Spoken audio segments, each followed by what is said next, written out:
Hi, I'm Chris Klemick from Fringe and Purge, the Washington City paper's Capital Fringe Festival blog. I'm here with Jenny Lynn Towns of the DC Theater Collective, of which she is co-founder. We're going to have a brief but by no means boring conversation about her show, The Tea Party Project, and also about the relative dearth of overly politically themed shows in this year's Capital Fringe Festival. Collective is a progressive theater organization. We do community-driven progressive theater work. So the piece that we're doing this summer in the Fringe Festival is called The Tea Party Project, and it's an unabashed sort of really honest look at the Tea Party, where they evolved, how did they evolve, who are they, what do they want, what's their messaging, and what is some of the most extreme and violent rhetoric coming out of the movement. There's really no way to do that without using Glenn Beck's voice. There are people in the movement. There's Michelle Bachmann, lawmakers. All these people are public officials, public figures. So we're taking their actual quotes, their actual language, and presenting it what we believe to be completely fairly. So we have audio montages using, So this is actually captured electronic audio. Yeah, it's not actors reciting their words. There is as well in some cases. And we also include our own voices, but every single word in the piece is cited. We say before using, a particular phrase or monologue or bit of work who it is that we're saying, and everything is cited in the program as well. And you've been written up in, was it Town Hall? Is that Townhall.com, yeah, okay. Which picked us up on Free Republic and Breitbart, so we got quite a bit of conservative media attention. And now this evening you noticed there were some people filming in the audience. In case we noticed about halfway through the piece that there were two people in the front row, right in the front. They just, as apparently we can't see that even though they're from right here.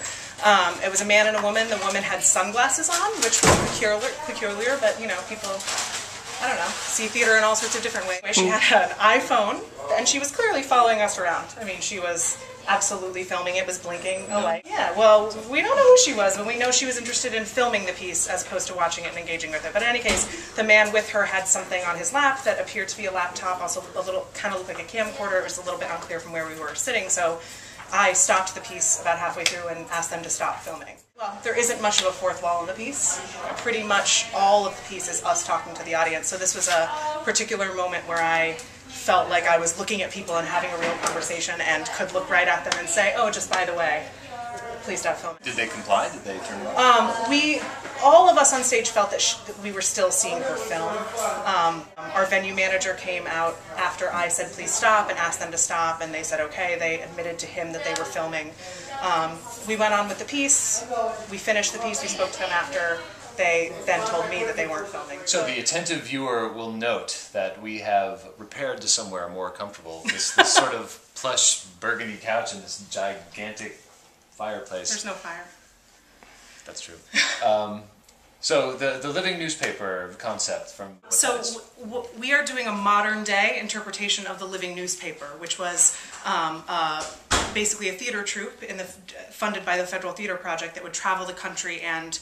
I mean, obviously this is before the internet, right? Where people didn't have headlines coming at them all the time. Dust Bowl? Yeah. 30s? Yeah. Okay.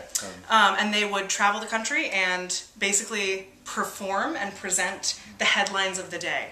So it was incorporating performance and current events in a way that educated, inspired, and it inspired us. We did not go into the piece knowing that was what the structure would be, but in studying the Tea Party, and knowing our perspective as a progressive theater organization, it seemed like a perfect marriage. And so many things, that idea that there was this, if you know about the Federal Theater Project, or agitprop theater in general, Waiting for Lefty, that there's this legacy of, this kind of theater.